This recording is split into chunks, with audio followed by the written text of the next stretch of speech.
Hello and welcome back to the Sleepyhead Geographer. I'm so glad you've joined me tonight. Let's take a moment together. Feel your shoulders relax. Let the tension melt away from your day. Release any worries that might be lingering in your mind. Tonight, we're going somewhere truly special. We're traveling to northern Italy, to a place where ancient glaciers carved poetry into stone, where morning mist dances across waters so deep they hold centuries of secrets. We're going to Lake Como, one of the most beautiful lakes in the world. Picture yourself standing on a quiet shore just before dawn. The air is cool and gentle against your skin. The water before you stretches like a mirror, reflecting the first hints of light creeping over mountain peaks. But there's something magical happening. Something that transforms this already beautiful place into something almost otherworldly. A gentle mist is rising from the water, wrapping the lake and its ancient villas in the softest, most peaceful embrace you can imagine. Are you ready to experience this misty morning with me? Let's begin our journey together. As we stand here on the shore, watching the first wisps of mist beginning to dance above the water, you might wonder why this particular lake creates such magical mornings. Why does Lake Como wrap itself in fog like nowhere else on Earth? We need to travel back in time to understand. Back to when our planet wore a different face entirely. Imagine, if you will, a world wrapped in endless winter.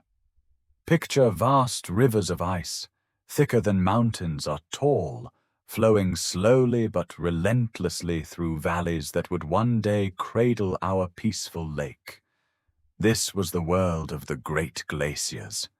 And one particular glacier, flowing down from the highest peaks of the Alps, was destined to create something extraordinary.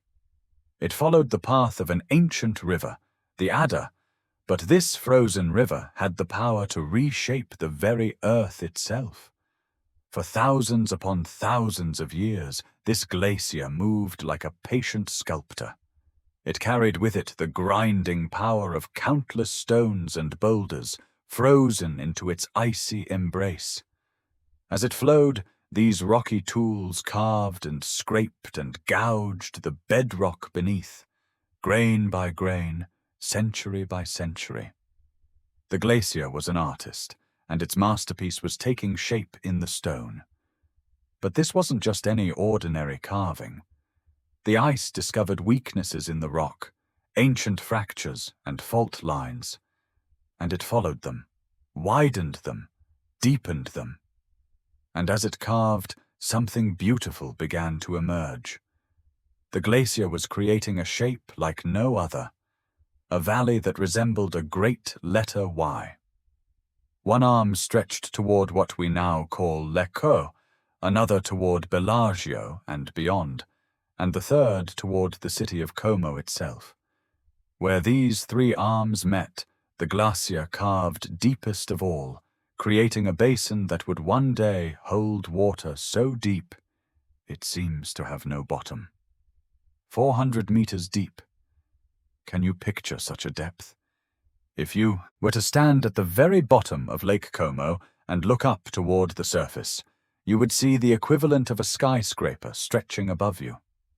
The glacier carved this incredible depth so slowly, so patiently, that it left its signature in every stone.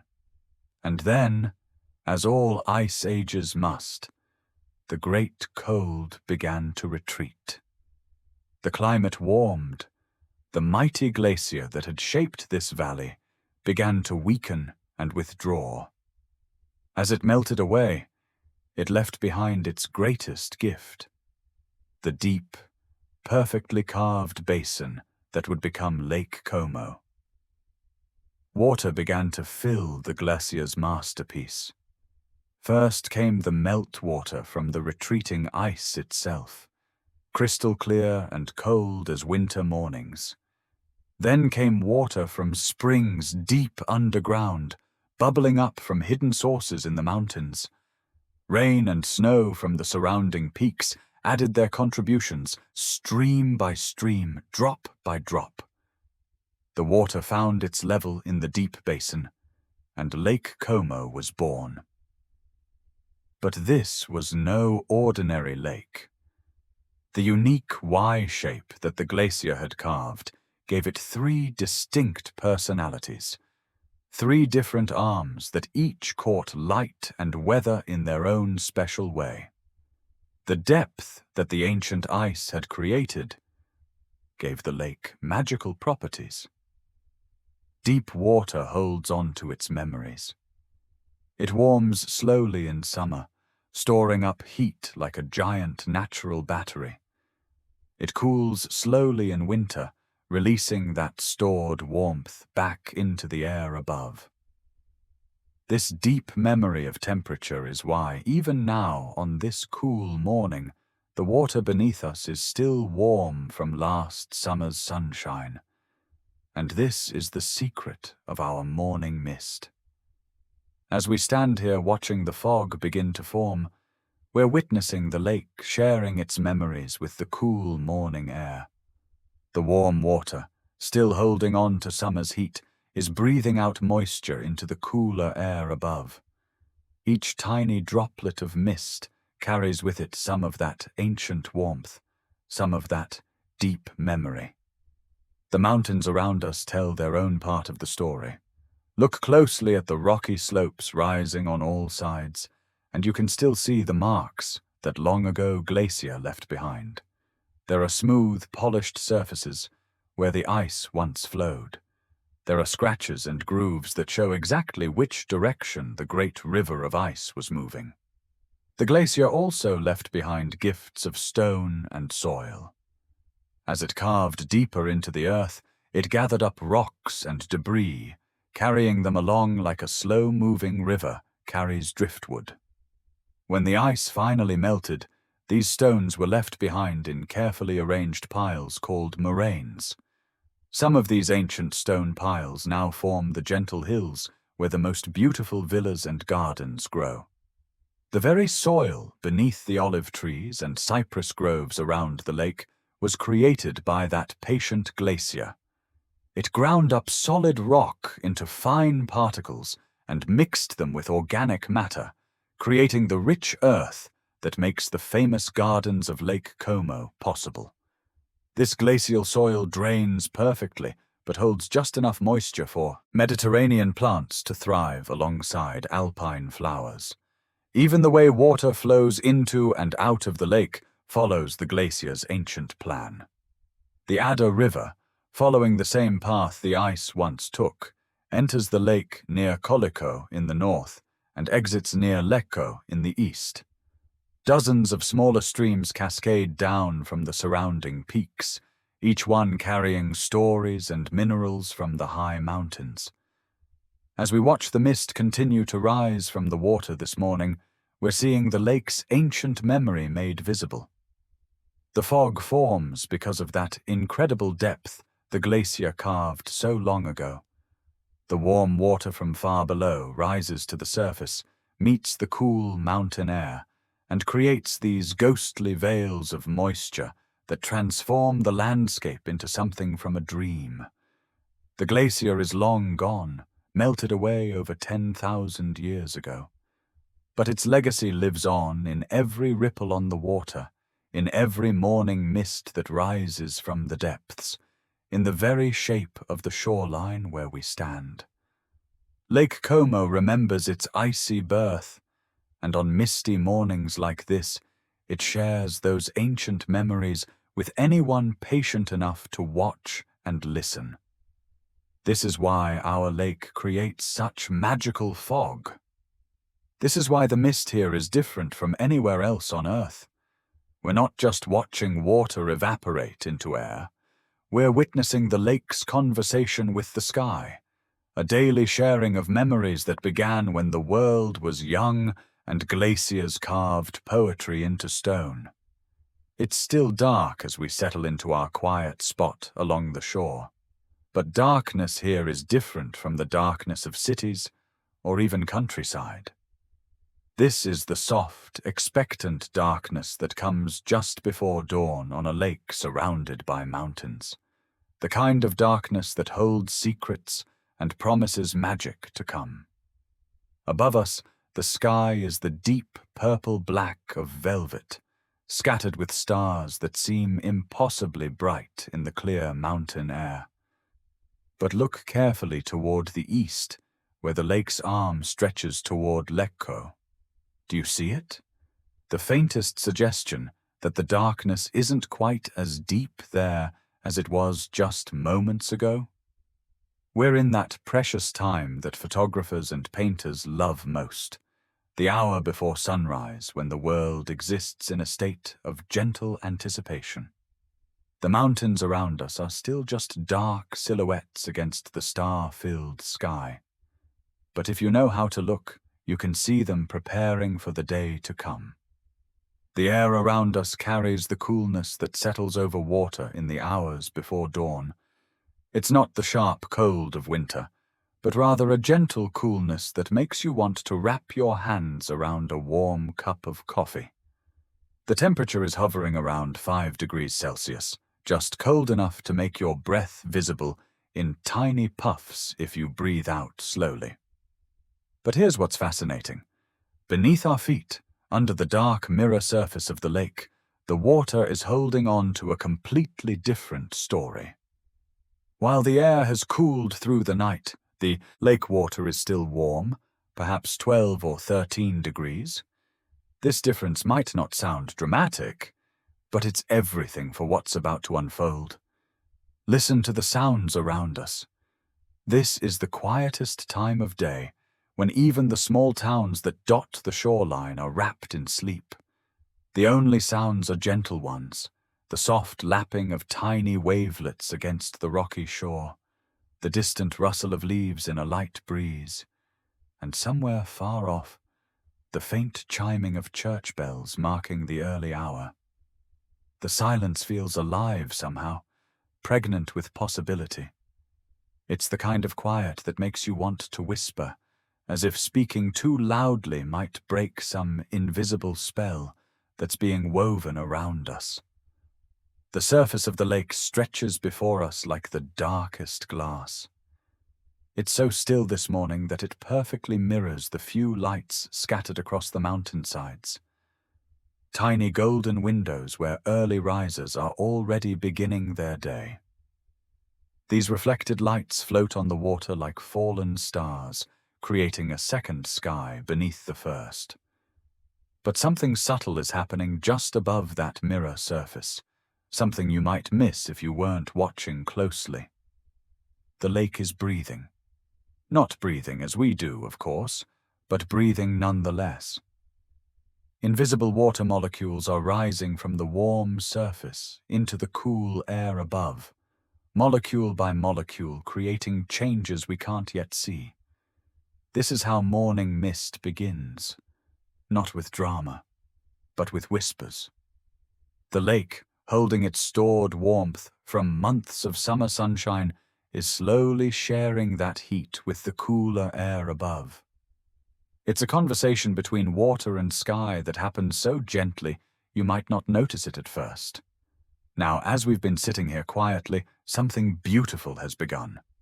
Look toward the eastern horizon again. The darkness there is definitely softening now. It's no longer the deep black of midnight, but rather the softest charcoal gray. The mountains are beginning to separate themselves from the sky, their jagged edges becoming just barely visible against the lightening backdrop. This is the moment photographers call the blue hour, that magical time when the sun is still below the horizon, but its light is beginning to touch the edges of our world. The sky isn't truly blue yet, but it's no longer black either. It's something in between, something that has no perfect name, but speaks directly to something deep in our souls. As the light slowly, gradually increases, details around the lake begin to emerge from the darkness like a photograph developing in slow motion. We can start to make out the shapes of the famous villas scattered along the shoreline, their elegant silhouettes just becoming visible among the dark trees. There's Villa Cerbaloni, perched on its promontory like a sleeping palace from a fairy tale. There's Villa Melzi, with its perfect gardens still hidden in shadow, but somehow sensed in the gentle curves of the landscape. These grand homes have been watching over Lake Como for centuries, and they've seen thousands of misty mornings, just like this one. The water before us is beginning to show its first subtle changes. The perfect mirror surface is starting to show tiny variations, places where the reflection isn't quite as sharp, areas where the water seems to shimmer differently in the growing light. This is the lake beginning to reveal its secret morning transformation. Humidity is building invisibly in the air above the water. If we had instruments to measure it, we'd see the numbers climbing steadily. 60%, 70%, 80%. The air is becoming heavy with moisture, saturated with water molecules that have risen from the lake's warm surface into the cooling atmosphere above. Now comes the first hint of true dawn. A single edge of gold appears behind the eastern mountains, not the sun itself yet, but the promise of sunrise, the first direct ray of sunlight to touch the peaks across the lake. This golden light catches the very highest summits and makes them glow like beacons in the soft darkness. And this is when we see the first whisper of our morning magic. Look carefully at the surface of the lake now. Do you see it?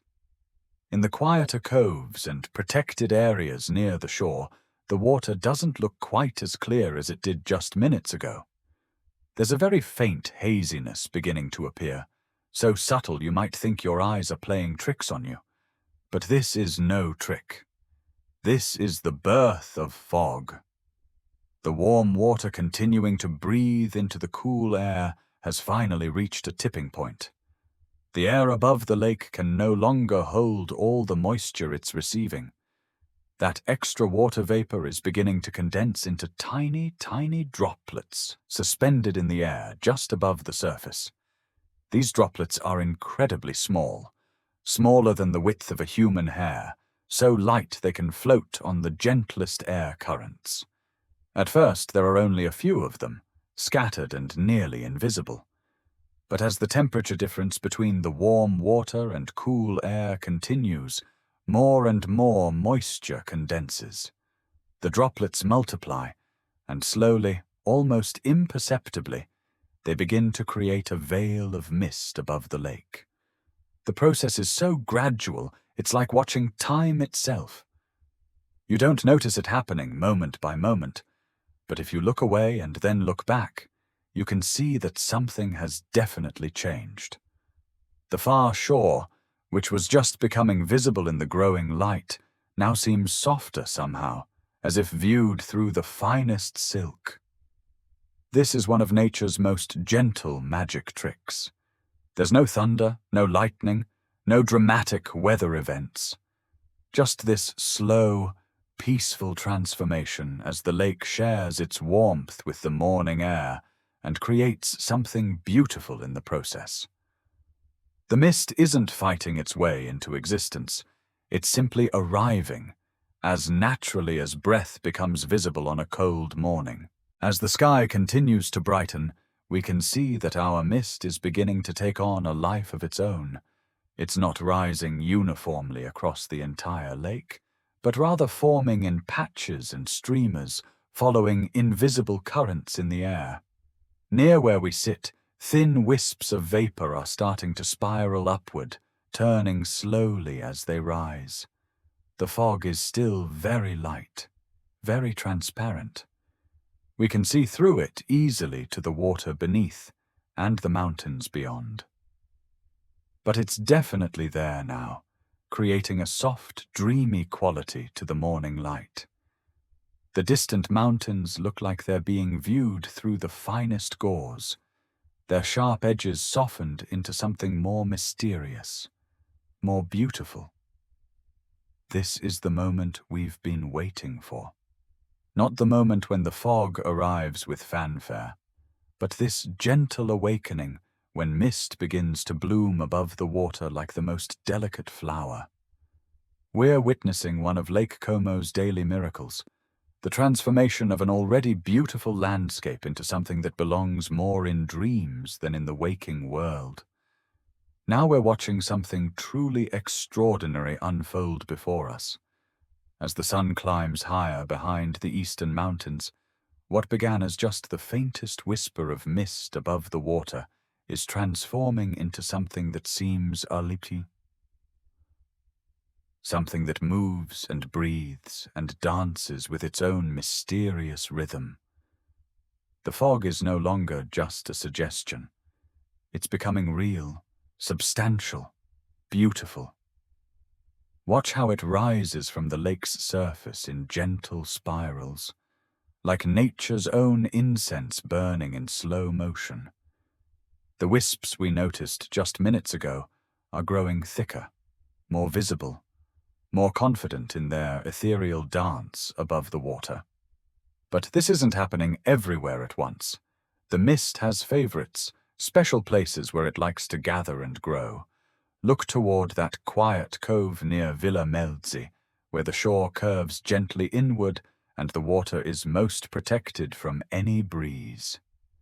There, the fog is thickest, rising in soft columns that seem to glow with their own inner light. Each patch of mist has its own personality, its own way of moving through the air. Some rise straight up like ghostly pillars before spreading out into thin veils. Others drift horizontally across the water like slow-moving clouds that have forgotten they belong in the sky. Still others swirl and eddy around the jutting points of land, flowing like ethereal rivers around obstacles we can barely see. The fog is beginning to work its magic on the landscape around us. Places that were clear and familiar just minutes ago are starting to disappear behind soft grey-white curtains. The villa across the water, which we could see perfectly in the early morning light, now appears and disappears like something from a dream, sometimes visible, sometimes hidden, sometimes half glimpsed through shifting veils of mist. This is what makes lake fog so different from any other kind of weather. It doesn't just change what we see, it changes how we see. Sharp edges become soft. Familiar places become mysterious. The ordinary world transforms into something that feels magical, otherworldly, full of secrets waiting to be discovered. As we watch, the fog continues to thicken and spread. In some places near the shore, it's rising only a meter or two above the water, creating a thin blanket that looks almost solid enough to walk on. But in other areas, especially where cooler air is flowing down from the mountain valleys, the mist reaches much higher, creating walls of soft grey that hide everything beyond. The morning light is playing games with the fog now, and the fog is playing games right back. Where the first rays of sunshine touch the mist, something magical happens. The tiny water droplets that make up the fog act like millions of microscopic prisms, scattering the light and creating the most beautiful, soft glow. The fog becomes luminous from within, like Chinese lanterns made of air and water and light. This internal glow gives the mist an almost supernatural quality. It doesn't just obscure the landscape, it transfigures it. Colors become muted and mysterious. The brilliant greens of the cypress trees along the shore fade to soft grey green. The terracotta red of villa roofs becomes a gentle rose pink seen through the veils of moisture. Even the sounds around us are different now. Fog has a way of changing how sound travels, absorbing some frequencies while letting others pass through. The gentle lapping of waves against the shore seems softer, more intimate. When a church bell rings somewhere in the mist, the sound seems to come from everywhere and nowhere at once, muffled and made mysterious by the curtains of vapor surrounding us. The fog is reaching different heights in different places, creating a landscape of layers. Near the water's surface, the mist is thickest, sometimes so dense we can only see 20 or 30 meters ahead. But higher up, the fog becomes thinner, more transparent. This creates the strangest optical illusions. We might see the upper floors of a villa floating in mid-air, while its lower floors are completely hidden, or glimpse the tops of trees rising like islands from a sea of white. Look toward the western arm of the lake now, toward Tremezzo. There, the fog has a completely different character.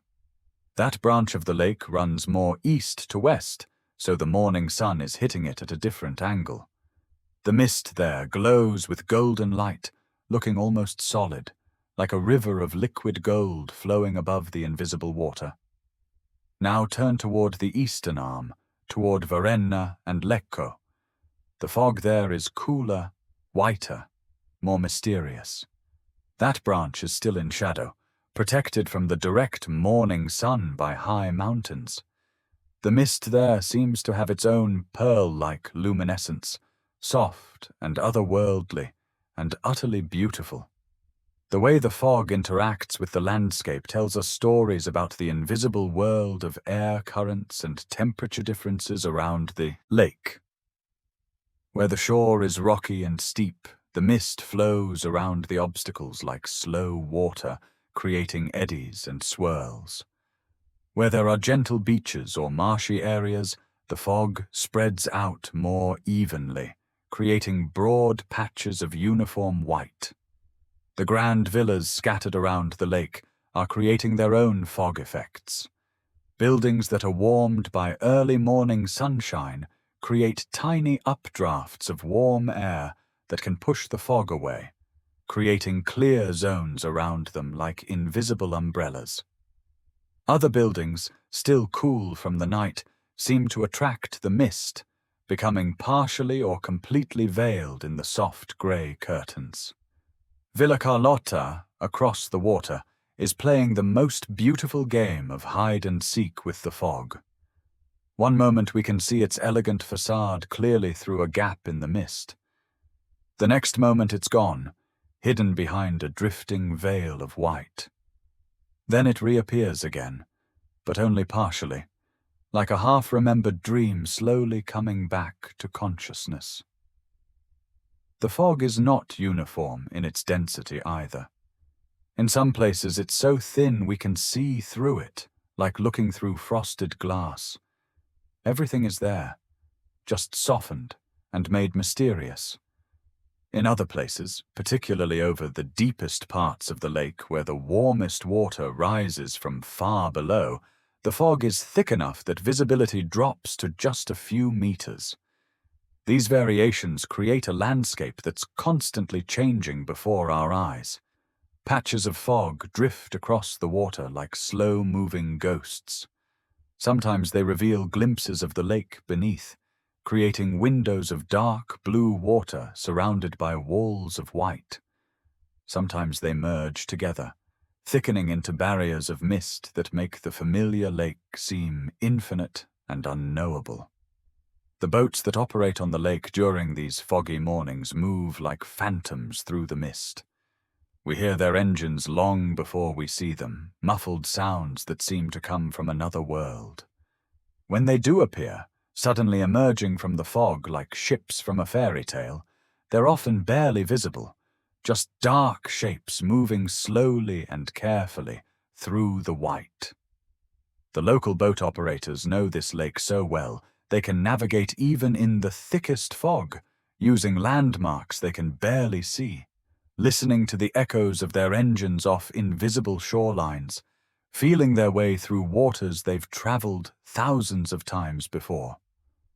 They're part of a tradition that goes back generations, men and women who've learned to read the moods of the lake in all its forms. As the sun climbs higher, the fog reaches its peak density and coverage. This is the moment of maximum magic, when Lake Como has transformed itself most completely. The lake we thought we knew has become a place of mystery and wonder, where the ordinary rules of sight and distance no longer seem to apply. We're surrounded now by beauty that seems almost impossible. Walls of soft light, floating islands of trees and buildings, phantom boats moving through veils of white. The fog has turned Lake Como into a living painting, a masterpiece that changes with every breath of wind, every shift in the light, every moment that passes.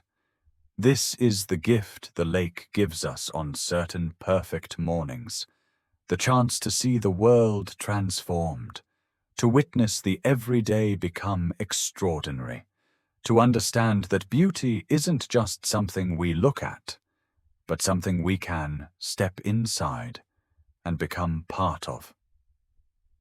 As we sit surrounded by this magical mist, watching it swirl and dance above waters that seem to glow from within, it's natural to wonder if we're the first people ever to witness such beauty. But the fog drifting around us this morning carries more than just water droplets. It carries the whispers of countless souls who stood on these very shores long before us. Close your eyes for a moment and listen. Beneath the gentle lapping of waves and the soft whisper of mist moving through the air, can you hear them? The echoes of ancient footsteps, the murmur of voices speaking languages that changed and evolved, and sometimes disappeared entirely over the centuries. This lake has been casting its spell on humans for thousands of years, long before there were villas with manicured gardens, long before there were towns with church bells chiming the hours. People were drawn to these shores by something they couldn't quite name, the same magic we're experiencing right now. Picture, if you will, the very first humans to discover this lake. It would have been perhaps 20,000 years ago, when the last great glacier was finally retreating northward, leaving behind the deep, clear basin we see before us. These were hunter-gatherers, people who lived by reading the subtle signs in nature, who understood weather and seasons in ways we can hardly imagine today. They would have emerged from the dense forests that covered the warming landscape, following game trails or seeking fresh water, and suddenly found themselves standing where we stand now, looking out over an expanse of water so beautiful it must have seemed like a gift from the gods themselves. These ancient people had no word for glacier, or thermal inversion, or condensation. But they understood something far more important. They understood wonder. They would have seen the morning mist rising from the lake just as we see it now, and they would have known they were witnessing something sacred. Perhaps they told stories around their fires at night, tales of water spirits who breathed soft clouds into the morning air, of gods who painted the lake with veils of silver light. Perhaps they believed the mist carried messages from ancestors who had crossed to the other world, coming back to visit in the form of gentle fog that touched the water they had loved in life. As the centuries passed, other peoples discovered Lake Como's magic. The Celts arrived, skilled metal workers who called themselves the Gola Secca culture. They settled along the southern shores of the lake, building artsa, their wooden houses on stilts over the water, learning to fish in the deep, clear depths. The Celtic people understood the rhythms of the lake's weather better than perhaps anyone before or since. They lived so closely connected to the natural world that they could read the signs of coming fog in the way birds flew, in the color of the water at sunset, in the feel of the evening air against their skin. On mornings like this one, when the mist rose thick and white from the water, Celtic fishermen would know to stay close to shore. They developed techniques for navigating in fog that were passed down through generations. Listening to the echoes of their voices off invisible cliffs, feeling the different movements of water in various parts of the lake, reading the wind patterns that the mist revealed. But it was the Romans who truly fell in love with Lake Como's misty mornings. They arrived as conquerors but stayed as admirers, building the first great villas along the shores, creating the first formal gardens designed to take advantage of the lake's unique climate and beauty. One Roman who knew these shores intimately was Pliny the Younger, a writer and administrator who owned not one but two villas on Lake Como. He called them Comedy and Tragedy, names that hint at how the lake could be both light-hearted and dramatic, sometimes within the span of a single morning. Pliny wrote letters to friends in Rome describing the lake's changing moods, its ability to transform from crystal clarity to mysterious veils of fog. In one letter that survives to this day, he describes waking before dawn in his villa and watching the mist form over the water, writing that it was like watching the lake put on and take off various costumes, each one more beautiful than the last. The Romans understood that the fog wasn't just a weather phenomenon. It was part of the lake's personality. They planned their villas and gardens to take advantage of misty mornings, creating terraces and belvederes positioned to offer the most beautiful views of the fog as it formed and lifted. Roman engineers also figured out something important about the fog. It followed predictable patterns. They noticed that mist was most likely on calm autumn and winter mornings when the air was cool, but the lake still held its summer warmth. They built their heating systems and designed their daily routines around these patterns, rising early on foggy mornings to enjoy the spectacle from their heated rooms. As the Roman Empire faded and new peoples arrived in northern Italy, the lake continued to weave its misty spells. Medieval monks built monasteries on secluded parts of the shore, rising for morning prayers just as the fog began to form. They saw the mist as a symbol of the divine mystery, something that revealed and concealed truth at the same time. The monks kept careful records of the weather, noting in their chronicles when the fog was especially thick, when it formed unusual patterns, when it lifted earlier or later than expected. Over centuries, they accumulated knowledge about the lake's moods that modern meteorologists still find valuable. During the Renaissance, Lake Como's foggy mornings began to attract artists and writers from across Europe. They came seeking inspiration, and they found it in the way the mist transformed the familiar landscape into something from a dream. Painters tried to capture the subtle gradations of grey and white, the way fog could make solid buildings seem to float, the mysterious beauty of a world half hidden and half revealed. Leonardo da Vinci himself spent time on Lake Como, studying not just the fog, but the water currents and wind patterns that created it. His notebooks contain sketches of the way mist moves across water, observations about the relationship between temperature and humidity that wouldn't be fully understood by science for another 300 years. But perhaps no one understood the magic of Lake Como's misty mornings better than the generations of local people who made their living from the lake itself. Fishermen who went out in the pre-dawn darkness, their boats ghostly shapes moving through walls of white. Sailors who learned to navigate by sound and instinct when visibility dropped to just a few meters. These lake people developed their own folklore about the fog. They told stories of phantom boats seen moving through the thickest mist, crewed by the spirits of fishermen who had worked these waters for so many years they couldn't bear to leave even in death. They spoke of voices heard calling across the water on foggy mornings, voices that might be the lake itself, singing its ancient songs. Some of the old fishermen claimed they could predict exactly when and where the fog would form by watching the behavior of birds, the way the water moved, subtle changes in the light that others couldn't see. This knowledge was passed down from father to son, from generation to generation, a living tradition of reading the lake's moods. As we sit here now, watching the mist continue its slow dance above the water, we are connected to all these previous witnesses.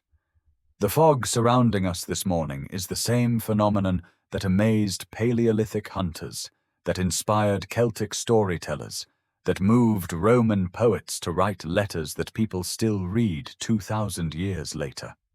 The water molecules rising from the lake and condensing into the veils of mist around us might have done this same dance countless times before, evaporating and condensing, rising and falling, participating in the endless cycle that connects all the mornings that have been with the morning that is happening right now.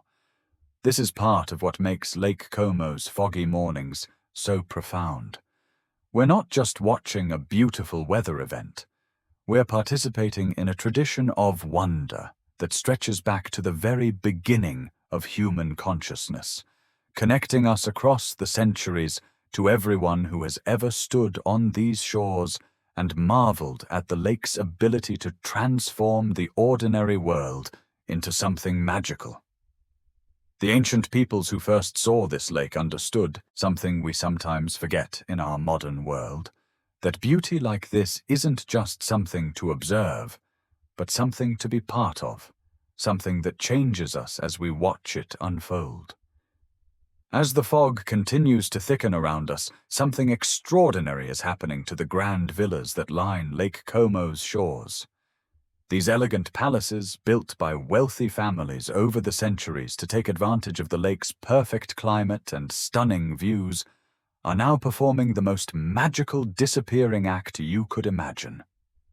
Watch Villa Serbelloni across the water. One moment it stands proudly on its promontory, its neoclassical facade glowing softly in the filtered morning light. The next moment, a gentle drift of mist moves across the water, and the villa seems to fade away like something from a fairy tale, leaving only the faintest suggestion of walls and windows floating in the white. This is how fog transforms architecture into poetry. The solid becomes ethereal, the permanent becomes mysterious. These villas, which were built to last for centuries, become ghosts of themselves in the gentle embrace of morning mist. Villa Carlotta, nestled among its famous botanical gardens on the western shore, appears and disappears like a ship emerging from and retreating into clouds. When the fog is thick, all we can see are the very tops of its towers, floating like castle turrets in the sky. When the mist shifts and swirls, revealing windows here and there, it's as if the villa is playing an elaborate game of hide-and-seek with anyone watching from across the lake. But these villas weren't built by accident on the shores of a lake famous for its fog. The wealthy families who created these palaces, the Sforzas, the Viscontis, the Sommariva family, chose their locations very carefully. They understood that the mist wasn't just a beautiful phenomenon to watch.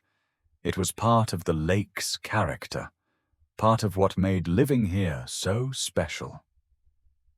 Villa Olmo, near the city of Como, was designed by architect Simone Cantoni in the late 1700s, specifically to take advantage of foggy mornings. Its main terrace faces east across the lake, positioned to catch the first light of dawn as it illuminates the mist rising from the water. The villa's windows are tall and wide, designed to frame the view of fog-veiled mountains like living paintings that change throughout the morning. The gardens around these villas tell their own story of adaptation to the lake's misty climate. The fog creates a natural greenhouse effect, trapping warm, humid air close to the ground. This allows Mediterranean plants like olive trees, cypress, and even some tropical species to thrive alongside alpine flowers and trees, a botanical miracle that exists nowhere else at this latitude.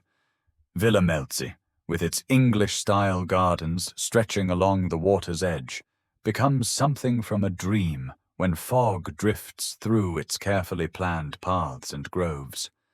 The morning mist settles among the ancient trees and exotic plants, creating mysterious glades where azaleas and rhododendrons seem to float in mid-air. Statues appear and disappear in the shifting white, sometimes visible only as shadowy forms, sometimes emerging fully from the mist like marble spirits awakening to greet the dawn.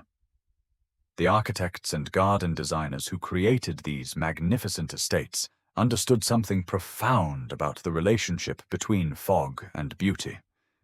They knew that mist doesn't just obscure views, it creates entirely new ones.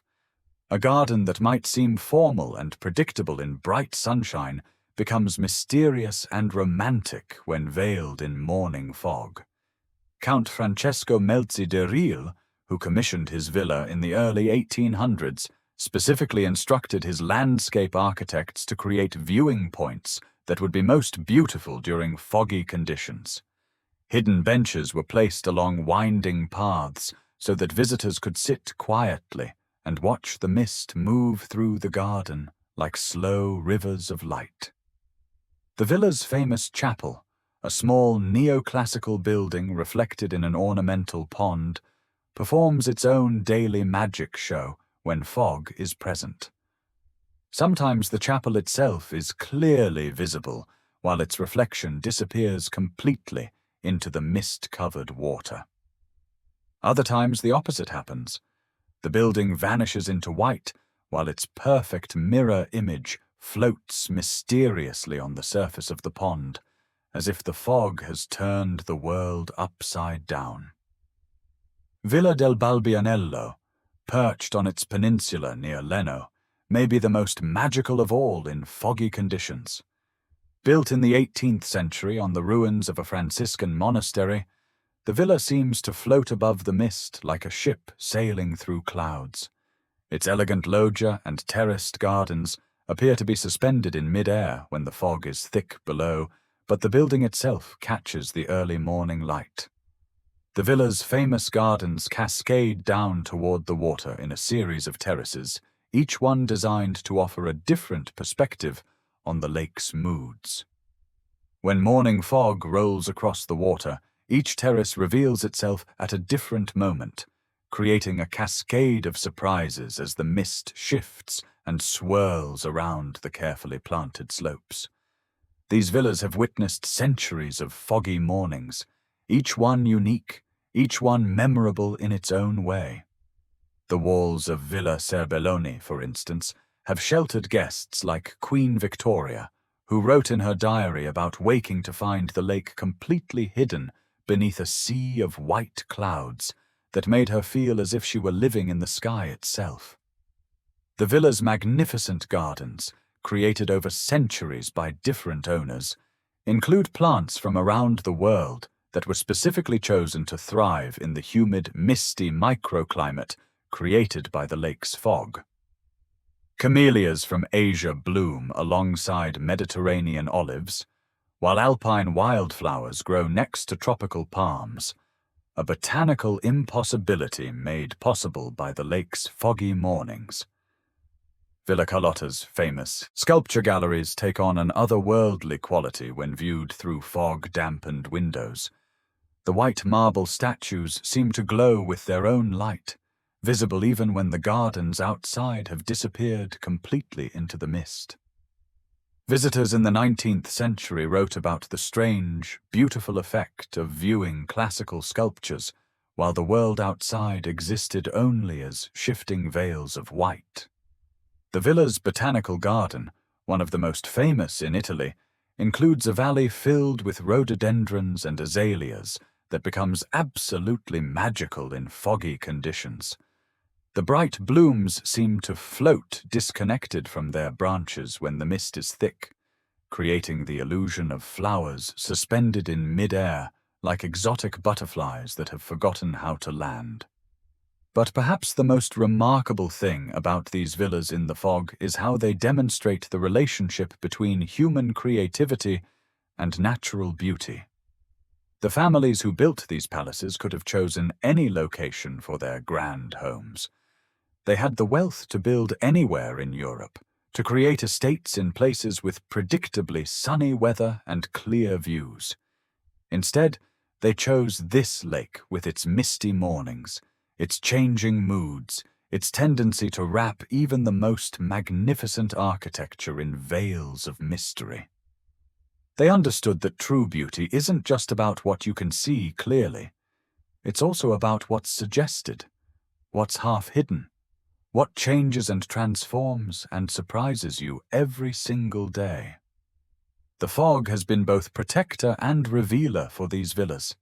It has hidden them from unwanted attention, creating private worlds where wealthy families could retreat from the pressures of political and social life.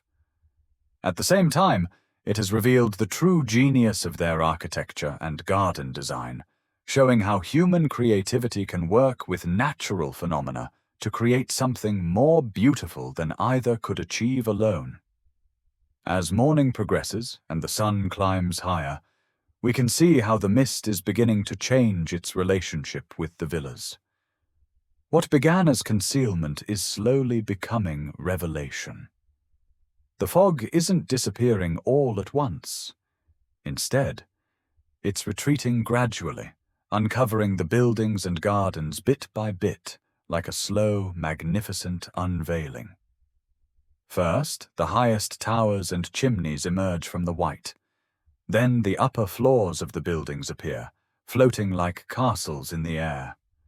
Gradually, the main facades come into view, their windows glowing warmly in the filtered sunlight.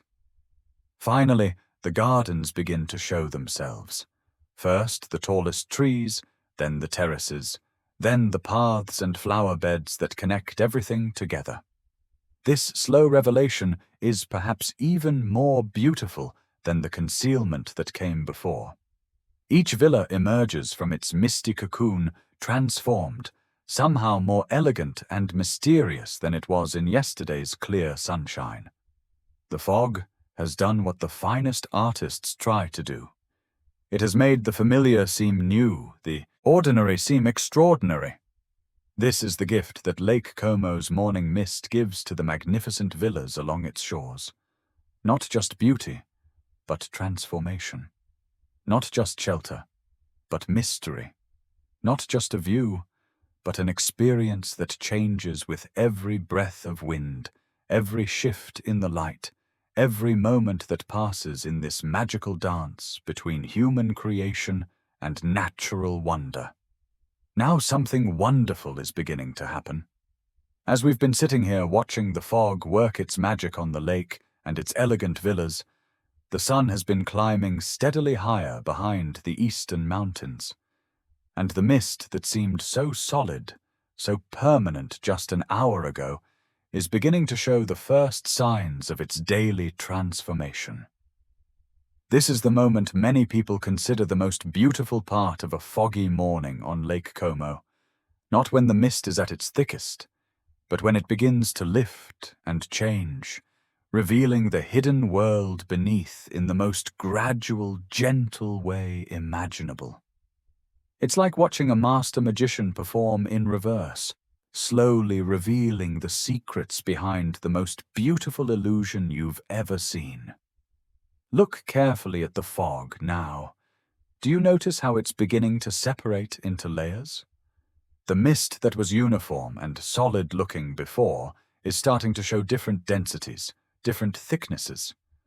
Near the water's surface, the fog remains thick and white. But higher up, you can see it becoming more transparent, more gossamer-like. This layering happens because the sun's warmth is beginning to change the delicate balance of temperature and humidity that created the fog in the first place. The air at the very surface of the lake is warming up, and warm air can hold more moisture than cool air. As the surface air warms, some of the fog simply dissolves back into invisible water vapor. But the fog doesn't surrender all at once. Like any beautiful thing, it fades gradually, gracefully, giving us time to appreciate each stage of its departure. Watch how patches of clear air begin to appear in the white wall across the lake. These aren't holes exactly, they're more like windows, places where the mist has become so thin that the landscape behind can shine through. Villa Cerbaloni is playing the most enchanting game of peekaboo with the lifting fog. First, just the very top of its bell tower appears, floating like a dream above the white. Then the upper floors emerge, seeming to rest on clouds. Gradually, more and more of the building reveals itself, until finally the fog retreats enough to show the villa's famous terraced gardens, cascading down toward the water. The way the fog lifts isn't random. It follows patterns that tell us stories about the invisible world of air currents and temperature differences around the lake. The mist clears first from areas where the morning sun hits the water directly, warming the surface and disrupting the temperature balance that keeps fog stable. It clings longest to shaded coves and valleys where the cool air can still support the tiny suspended water droplets. Watch the fog along the eastern shore, toward Varenna. There, where the morning sun is hitting the mountainside directly, the mist is beginning to curl upward in slow spirals. These aren't random swirls. They're thermal currents, columns of warm air rising from the sun-heated slopes and carrying the fog upward with them. As these thermals rise, they gradually spread out and dissipate in the higher atmosphere. From our vantage point, it looks like the fog is simply melting away, but what we're really seeing is one of nature's most elegant recycling systems. The water that formed the fog is returning to the atmosphere, ready to become clouds, rain, snow, and eventually fog again on another perfect morning. The different arms of Lake Como's distinctive Y-shape are each handling the fog's departure in their own way. The southern arm, stretching toward the city of Como, was the first to start clearing because it's more exposed to the warming effects of the rising sun. The fog there is lifting in patches, creating a patchwork landscape where some areas are crystal clear while others remain veiled in white. The western arm, toward Bellagio and Menaggio, is experiencing something even more beautiful. The fog there is being lit from below by sunlight reflecting off the clearing water, creating layers of golden mist that seem to glow like stained glass windows. This backlighting effect makes the fog look almost solid, like you could reach out and touch it. The eastern arm, toward Lecco, still holds the thickest fog because it's partially protected from the direct morning sun by high mountains. But even there, the mist is beginning to show signs of change. Streamers of fog are starting to flow upward along the mountain slopes, following ancient patterns carved by millions of years of temperature differences and air currents. As the fog continues to lift, it's revealing the lake itself in stages, like an artist slowly uncovering a masterpiece. First, small patches of dark blue water appear, reflecting the clearing sky. Then larger areas emerge, showing the perfect mirror surface that Lake Como is famous for. Finally, the entire surface comes into view, stretching like polished obsidian between the mountains. But perhaps the most magical aspect of the lifting fog is what it does to sound. As the dense mist that muffled and absorbed noise begins to thin and disappear, the acoustic landscape of the lake comes alive. Church bells that were muffled whispers an hour ago now ring clear and bright across the water. The voices of early morning boaters, invisible in the fog but audible as mysterious echoes, suddenly become attached to boats we can see moving across the clearing lake. The fog's retreat also reveals the traffic of early morning on Lake Como. Fishing boats that have been moving like ghosts through the white suddenly become visible, their nets and equipment clearly defined in the bright morning light. The hydrofoil that connects the lake's various towns emerges from the mist like a sleek waterbird, its wake spreading behind it in perfect V-shapes on the now visible surface. Local people who live around the lake have their own names for the different stages of fog lifting. They speak of il risveglio, the awakening, when the first patches of clear air appear. They describe la danza, the dance, when the fog swirls and moves as it begins to break up. And they have a special fondness for la rivelazione, the revelation, when the last veils of mist finally lift to reveal the lake in all its glory. This process of gradual revelation is one reason why people who know Lake Como well will wake up early on foggy mornings just to watch the mist lift. Each lifting is different, affected by wind patterns, humidity levels, the angle of the sun, the season of the year. No two mornings are exactly alike, and each one offers its own small miracles and surprises. As more and more of the lake becomes visible, we can see how the fog has been selective in its retreat. It clings to certain favorite spots, the deep channel in the center of the lake where the coldest water rises from the depths, the shaded northern coves where the sun hasn't yet reached, the areas where small streams flow in from mountain valleys, bringing their own contributions of cool, moist air. These last strongholds of mist create some of the morning's most beautiful effects. Wisps of fog drift across otherwise clear water like ghostly dancers. Columns of mist rise from specific spots on the lake's surface, marking places where underwater springs or deep currents bring especially cool water to the surface. The villas along the shore are experiencing their own process of emergence. As the fog retreats, their gardens are revealed in a sequence that shows off the genius of their original design. Terraces are uncovered from top to bottom, creating a cascading effect that makes each level of garden seem to flow naturally into the next. Pathways appear that lead the eye from one beautiful vista to the next, all carefully planned to take advantage of exactly this kind of gradual revelation. Villa Carlotta's famous Azalea Valley, hidden completely in the thick fog of early morning, slowly emerges like a secret garden in a fairy tale. First, the tallest trees appear above the mist, then the upper slopes where early rhododendrons are beginning to bloom. Finally, the entire valley reveals itself, a natural amphitheater filled with flowering bushes that seem to glow in the filtered sunlight. This is the gift of fog on Lake Como, not just the beauty of the mist itself, but the beauty of its departure. The lake offers us two completely different, but equally magnificent experiences.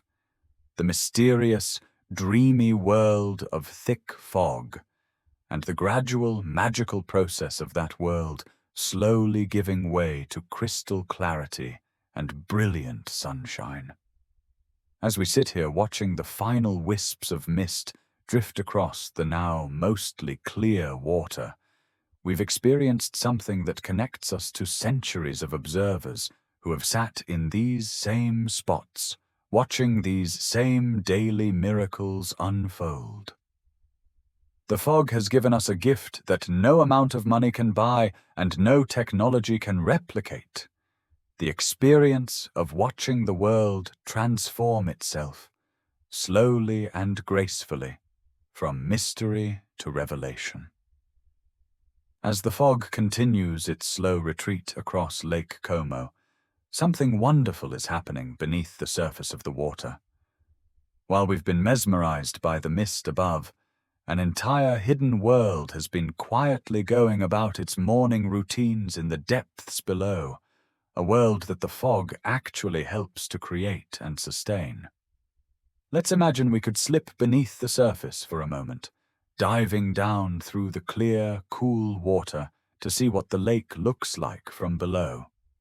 The fog we've been watching creates a soft, filtered light that penetrates the water in the most beautiful way. Instead of harsh, direct sunlight, the lake's inhabitants are bathed in a gentle, pearl-like glow that makes everything seem magical and ethereal. This soft light is perfect for the delicate ecosystem that calls Lake Como home. Fish that might normally hide from bright sunshine venture into shallower waters on foggy mornings. The reduced light makes them feel safe, protected, allowing us glimpses of species that are usually too shy to show themselves. Near the surface, schools of small silver fish called alborella move like living clouds through the misty water. These tiny fish, no bigger than your finger, are found only in a few Italian lakes. They swim in perfect coordination, thousands of them moving as one, creating shifting patterns of silver light beneath the fog-diffused surface. The alborella are special to Lake Como in many ways. Local fishermen have been catching them for centuries using traditional methods passed down through generations. On foggy mornings like this, when the fish come closer to the surface, the old fishermen know exactly where to cast their nets. They read the subtle signs, the way the fog moves, the color of the water, the almost invisible ripples that show where the fish are schooling. Deeper in the lake, in waters so deep they never see direct sunlight, even on the clearest days, live fish that seem almost mythical. There are Arctic char, survivors from the Ice Age that found refuge in Lake Como's depths and never left. These ancient fish, with their speckled silver sides and mysterious habits, are living links to the time when glaciers carved this lake from solid rock. The char prefer the deepest, coldest parts of the lake, sometimes swimming at depths of 200 meters or more. They're rarely seen by humans, but they're there, living in a world of perpetual twilight, feeding on tiny organisms that drift down from the warmer waters above. On misty mornings, when the temperature difference between surface and depths is most pronounced, these deep currents become more active, bringing nutrients up from the bottom and creating feeding opportunities for fish at all levels. But it's not just fish that benefit from the lake's foggy mornings. The mist creates perfect conditions for the countless smaller creatures that form the foundation of the lake's ecosystem. Tiny planktonic organisms, invisible to our eyes but essential to everything else, thrive in the gentle, filtered light that fog provides. These microscopic creatures, with names like Daphnia and Cyclops that sound more like characters from ancient mythology than real animals, dance through the water in numbers almost impossible to imagine. They feed on even smaller organisms and in turn become food for small fish, which become food for larger fish, which have sustained human communities around the lake for thousands of years. The fog also affects the plants that grow beneath the water's surface. Lake Como is home to underwater meadows of aquatic grasses that sway gently in the currents like terrestrial grasslands moved by wind. These plants, adapted to the lake's unique conditions, use the soft, diffused light of foggy mornings to photosynthesize without the stress of harsh, direct sunlight. Some of these aquatic plants are found nowhere else in the world. They evolved here over thousands of years, adapting to the lake's specific combination of depth, temperature, and light conditions. The morning fog plays a crucial role in their life cycle, providing the perfect lighting conditions for growth and reproduction. As we watch the mist slowly lift from the surface, we're also watching the lake's daily transition from one light regime to another. The creatures below are experiencing their own version of sunrise, a gradual increase in light intensity as the fog thins and more sunshine penetrates to the depths. This transition triggers behaviors throughout the lake's ecosystem. Fish that were active near the surface during the foggy, low-light conditions begin to move to different depths as the light increases. Aquatic insects start their daily migrations from the depths toward the surface. Water birds that were waiting patiently in the fog begin to dive for their breakfast as visibility improves. The lake's famous swans, elegant white birds that seem to have been designed specifically to complement Lake Como's sophisticated atmosphere, behave differently on foggy mornings. Instead of the confident swimming and occasional flying that characterizes their behavior in clear weather, they move more cautiously in the mist, using their excellent hearing to navigate when their vision is limited. But perhaps no creatures are more perfectly adapted to Lake Como's foggy conditions than the local populations of water birds that have made the lake their permanent home. Coots, with their distinctive white beaks and red eyes, seem almost invisible as they glide silently through the mist. Their dark feathers help them disappear into the fog, making them nearly impossible to spot until they emerge suddenly from the white like magic. Great crested grebes, elegant diving birds with ornate head plumes, use foggy mornings to hunt for fish in the shallow areas near shore. Their superb underwater vision serves them well when surface visibility is limited by mist. They can dive beneath the fog layer and hunt by sight in the clearer water below, then surface with their catch in locations where shore-based predators can't see them. The fog also creates unique opportunities for the lake's population of cormorants, large dark birds that fish by diving from the surface. On clear mornings, these birds are easily spotted by the fish they're hunting, making their job more difficult. But when fog reduces visibility above water while leaving underwater vision relatively clear, cormorants have a distinct advantage. Even the lake's insects are affected by the morning mist. Mayflies, delicate creatures that spend most of their lives as aquatic larvae before emerging for brief adult flights, often choose foggy mornings for their transformation. The high humidity and reduced wind that accompany fog create perfect conditions for their emergence from the water and their first tentative flights. These emerging insects, in turn, attract swallows and other aerial predators that have learned to associate foggy mornings with abundant food opportunities.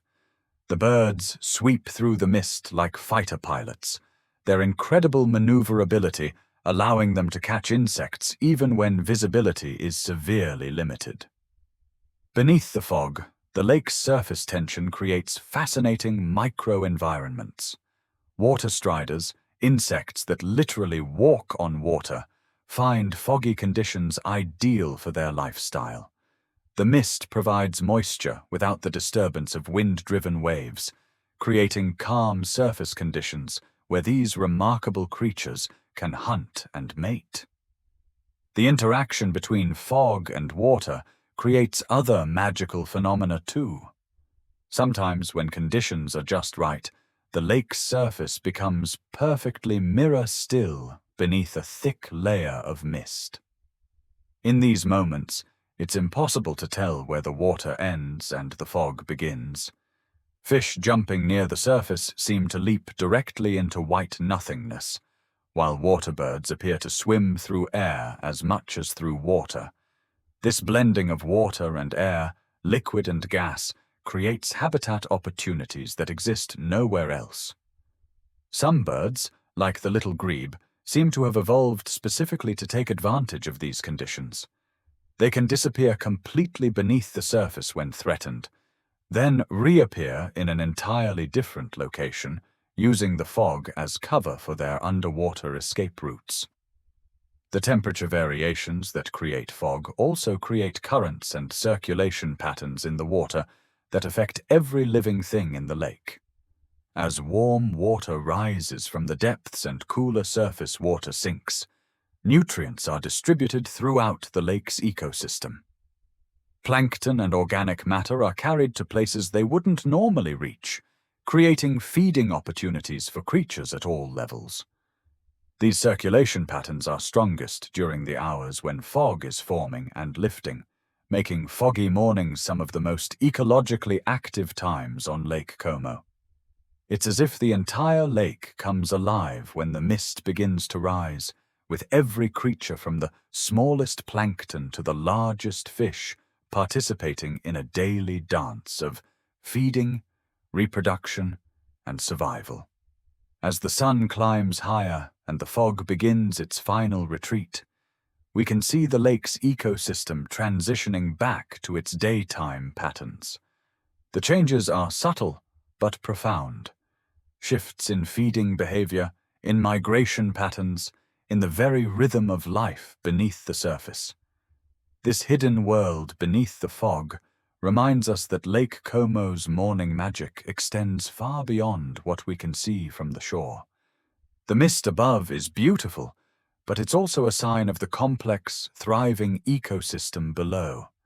An underwater universe that depends on the same temperature differences and weather patterns that create the fog we've been admiring. As we sit here in the lifting fog, surrounded by the gentle transformation taking place on Lake Como, let's take a moment to really listen. Close your eyes and let your ears become your primary sense for discovering the lake's hidden morning symphony. A concert that fog makes possible, one that changes and evolves as the mist slowly gives way to clear morning sunshine. The soundscape of a foggy morning on Lake Como is unlike anything else in the world. Fog doesn't just change what we can see, it transforms how sound travels, how it bounces off surfaces, how it reaches our ears. It creates an acoustic environment that's both intimate and mysterious, bringing some sounds closer while making others seem to drift from impossible distances. Listen to the water first. In clear weather, the gentle lapping of small waves against the rocky shoreline would be just background noise, easily ignored. But fog changes everything. The mist absorbs and muffles other sounds, making the soft rhythm of water against stone suddenly prominent, suddenly musical. Each tiny wave carries its own note, its own timbre, creating a percussion section that provides the steady heartbeat for everything else we hear. But there's more to the water's music than just waves. If you listen carefully, you can hear the different sounds water makes as it encounters different kinds of shoreline. Against the smooth stone steps of Villa Melzi, the waves create a soft, regular whisper. Where the shore is rocky and irregular, the water chatters and gurgles as it flows around obstacles. Near the marshy areas where streams enter the lake, there's a different sound entirely, a gentle sucking and bubbling as water moves through reeds and aquatic plants. Each of these water sounds tells us something about the invisible landscape around us. Even in the thickest fog, when we can see only a few meters in any direction, our ears can map the shoreline, identifying coves and points and inlets by the way water interacts with land. Now listen for the boats. In the fog, boats become mysterious voices before they become visible shapes. The sound of a motor comes to us first, not the harsh noise it might be on a clear day, but muffled and made mysterious by the mist. The fog wraps around engine sounds the way it wraps around everything else, softening sharp edges and creating an otherworldly quality that makes even modern motors sound somehow ancient and romantic. Different boats create different symphonic movements in our foggy morning concert. The low, steady rumble of a fishing boat moves slowly across our acoustic landscape, telling us the story of someone heading out to check nets or seeking the best spots for morning fishing. These local fishermen know Lake Como so well, they navigate by sound in thick fog, listening to how their engine echoes off invisible shorelines, identifying their location by the acoustic signature of different parts of the lake. Then there are the passenger boats, the elegant vessels that carry visitors between Como, Bellagio, Menaggio, and the other towns around the lake. These boats have a different sound, more purposeful, following regular schedules even when fog reduces visibility to mere meters. Their engines have a confident note that speaks of captains who've navigated these waters in all conditions, who can find their way to any dock on the lake using instruments, experience, and the kind of intuitive knowledge that comes from years of practice. But perhaps the most magical boat sounds in the fog are the almost silent ones, the electric boats and small rowboats that move like ghosts through the mist. You hear them coming long before you see them. The quiet splash of oars cutting water, the soft whir of an electric motor, the gentle wake they create as they part the mirror-smooth surface. These boats seem to belong to the fog, to be part of its mysterious, otherworldly atmosphere. Listen now for the bells. Church bells are a constant presence around Lake Como, marking the hours and calling people to prayer from communities that have existed on these shores for over 1,000 years. But fog transforms these bells into something magical. Instead of the clear directional sound they make in clear weather, fog-wrapped bells seem to ring from everywhere and nowhere at once. The mist scatters and diffuses the sound waves, making it impossible to tell exactly where each bell is located. The ancient bell tower of Santa Bondio in Como might sound as if it's coming from across the water near Bellagio. The bells of Varenna might seem to be ringing from the direction of Menaggio. This acoustic confusion creates a dreamlike quality, as if the fog has transported us to a place where the normal rules of geography don't apply. Different bells have different voices, different personalities that become even more distinct in foggy conditions. The deep, bronze voice of an ancient medieval bell carries differently through mist than the brighter, clearer tone of a modern bell. Some bells seem to hang in the air longer when wrapped in fog, their reverberations extended and enriched by the moisture-laden air. The birds of Lake Como contribute their own movements to our foggy morning symphony, but they too behave differently when wrapped in mist. Instead of the bold, confident songs they sing in clear weather, many birds become more cautious, more conversational when visibility is limited. Swans, those elegant symbols of the lake's sophistication, make soft, honking calls to stay in contact with their mates and offspring when they can't see each other clearly.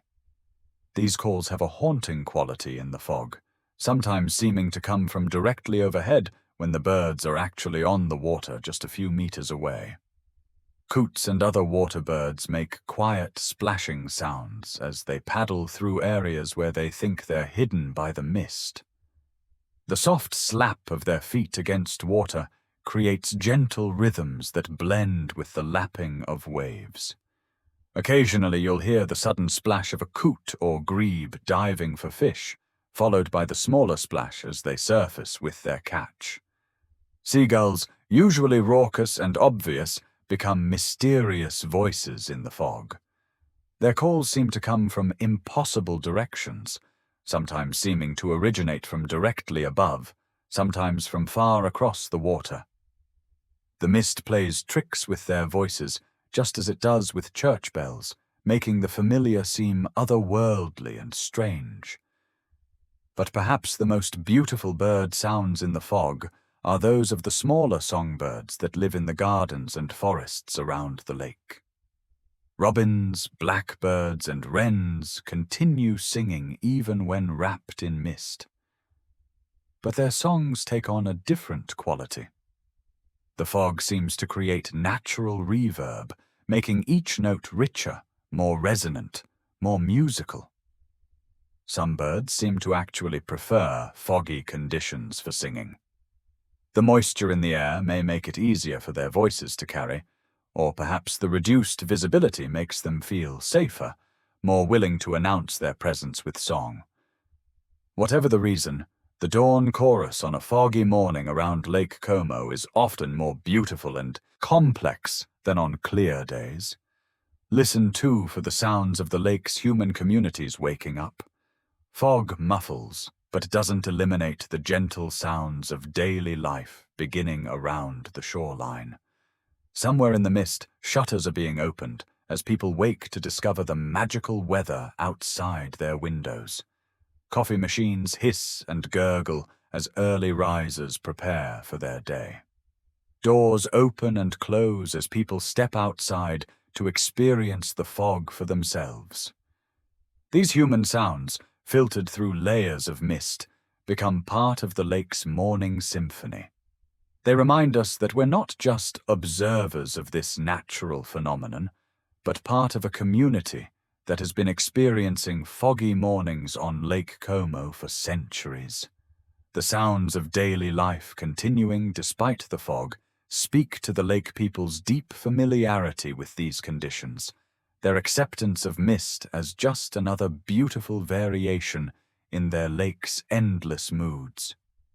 Occasionally, very faintly, you might hear voices calling across the water, fishermen communicating with each other when they can't see each other's boats, or early morning walkers greeting friends they encounter unexpectedly in the mist. These voices have a different quality than they would in clear air, seeming both more intimate and more distant at the same time. As the fog begins to lift and the sun climbs higher, our acoustic landscape slowly changes. Sounds that were muffled and mysterious gradually become clearer and more directional. The bells resume their normal clarity, the boat engines lose their ghostly quality, the birds begin to sing with the confidence that comes with better visibility. But even as the fog retreats, it leaves behind an acoustic memory of the morning. Those of us who have experienced Lake Como's foggy symphony carry with us the memory of how sound can be transformed by weather, how the invisible can become audible, how listening can become a form of navigation through an invisible world. This is perhaps one of fog's greatest gifts. It forces us to use senses other than sight, to discover that the world around us is rich in ways we rarely notice when we rely primarily on our eyes.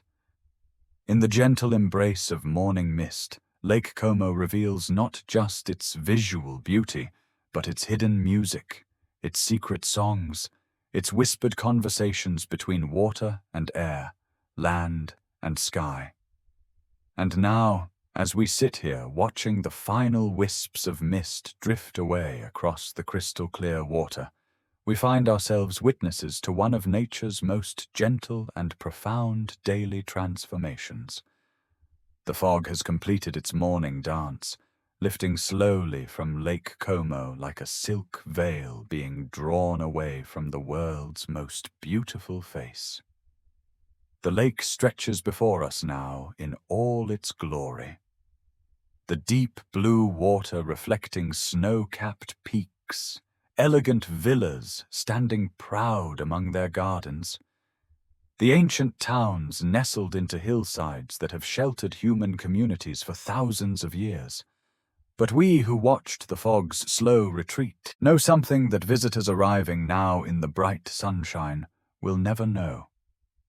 We've seen this familiar landscape transformed into something mysterious and magical. We've experienced the lake's secret morning personality, its quieter, more contemplative self. This is one of fog's greatest gifts. It teaches us that the world around us is not fixed, not constant, but endlessly capable of transformation. The Lake Como we knew in bright sunshine was beautiful. The Lake Como wrapped in morning mist was beautiful in a completely different way. And the slow transformation from one to the other was perhaps the most beautiful experience of all. Think about what we've witnessed together in these past few hours. We've traveled back through geological time to understand how ancient glaciers carved the deep basin that makes this lake's fog possible. We've experienced the delicate science of how warm water and cool air create the perfect conditions for mist to form and thrive. We've connected ourselves to thousands of years of human observers who have stood on these shores and felt the same wonder we feel now.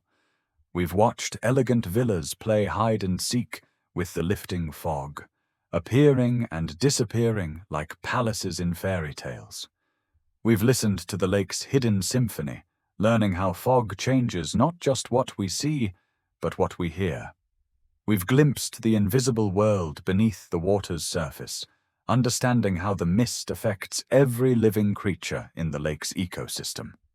Most importantly, we've learned something profound about the nature of beauty itself. We've discovered that the most moving experiences often come not from dramatic displays of power, but from gentle transformations that unfold slowly enough for us to notice them, appreciate them, become part of them. The fog taught us patience this morning. It couldn't be rushed or hurried. It formed at its own pace, thickened in its own time, lifted when it was ready, and not a moment before. In our world of instant everything, there's something deeply peaceful about experiencing a natural phenomenon that operates on its own schedule, that invites us to slow down and simply observe. We've also learned about the importance of perspective. From our vantage point on the shore, the fog was a thing of beauty and mystery. But we understood that for the boats moving through it, the fog presented challenges that required skill, knowledge, and respect for the lake's power. Beauty and difficulty can exist in the same phenomenon, and our appreciation of one doesn't diminish our understanding of the other. The fog reminded us that some of the world's most beautiful experiences are temporary, ephemeral, impossible to capture completely or repeat exactly. Each foggy morning on Lake Como is unique, affected by countless variables of weather and season and atmospheric pressure. The morning we experienced together will never happen again in exactly the same way. This gives it a preciousness that permanent things can never have. We've connected ourselves to a tradition of wonder that stretches back to the very first humans who stood on these shores and marveled at the lake's ability to reinvent itself each morning. Celtic fishermen, Roman poets, medieval monks, Renaissance artists, local villagers, visiting royalty, all have watched fog rise from these waters and felt something stir in their souls that's difficult to name, but impossible to forget. The fog has shown us how the scientific and the spiritual can coexist beautifully. Understanding the meteorology behind mist formation didn't diminish its magic. If anything, it enhanced it. Knowing how temperature differences create fog made us more aware of the delicate balance of conditions required for this beauty to exist. Science and wonder are not opposites, but partners in helping us appreciate the natural world. As the last traces of mist disappear into the warming air, we carry with us more than just memories. We carry a new understanding of how to see the world around us. The fog has taught us to look for beauty not just in the obvious and permanent, but in the subtle and temporary. It has shown us that transformation itself can be more moving than any fixed state, that the journey can be more beautiful than either the starting point or the destination. We've learned to use all our senses to experience the world around us. In the fog, when sight was limited, we discovered the richness of sound, the texture of air, the feeling of moisture against our skin. We've been reminded that the world reveals different aspects of itself to different senses, that there are discoveries waiting for us whenever we change how we pay attention. The fog has also taught us about community. how this natural phenomenon connects all the life around the lake, from the microscopic plankton to the largest fish, from the water birds to the terrestrial creatures, from the wild things to the human communities that have made their lives on these shores. We're all part of the same ecosystem, all affected by the same weather, all participants in the same daily cycles of transformation. Perhaps most importantly, the fog has given us a gift that we can carry far beyond Lake Como's shores. It has shown us how to find wonder in the everyday, how to see magic in natural phenomena we might otherwise take for granted. Every misty morning, wherever we might be, can now be an opportunity to remember this morning on Lake Como and to look for the same kind of gentle beauty in our own familiar landscapes. The fog teaches us that we don't need to travel to exotic places or seek dramatic experiences to encounter the profound and beautiful. Sometimes the most moving experiences are happening right around us, as close as the next foggy morning, as accessible as stepping outside and paying attention to the world's endless capacity for transformation. As we prepare to leave this peaceful spot on Lake Como's shore, as we ready ourselves for sleep and dreams, we carry with us the gentle rhythm of water lapping against stone, the memory of mist rising like prayers from ancient waters, the understanding that beauty is always available to those who know how to look for it. The fog has lifted, but its gifts remain. In our dreams tonight, we might find ourselves once again standing on misty shores, watching the world transform itself from mystery to revelation and back to mystery again. And in our waking life, we'll remember that every dawn brings the possibility of wonder. Every morning offers its own form of magic. Every day gives us new opportunities to witness the world's endless, gentle transformations. Sleep well, fellow travelers. Sleep well, knowing that somewhere in the world, fog is rising from quiet waters, transforming familiar landscapes into places of mystery and beauty, reminding anyone patient enough to watch that the world around us is far more magical than we often remember to notice. Sweet dreams, and may they be filled with the soft, ethereal beauty of morning mist rising from ancient waters, carrying with it the whispers of all who have ever stood in wonder at the edge of something beautiful and impossible and true.